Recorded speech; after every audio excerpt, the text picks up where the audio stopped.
Back to work after a week on the picket line. This is the refinery at the centre of a wave of protests that spread across the UK.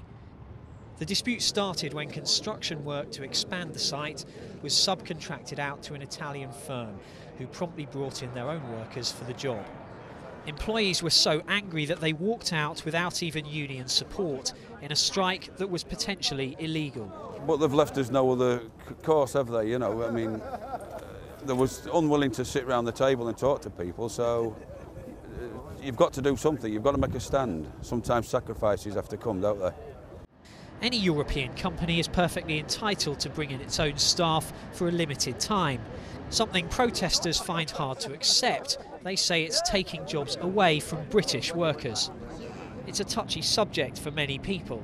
The Italian workers concerned have been confined to a floating hotel in the docks for over a week, partly for their own safety. The situation escalated last week. We had people coming down protesting, we had people shouting, hurling abuse, calling them names, causing them all sorts of problems, and there were even threats to sink the barge.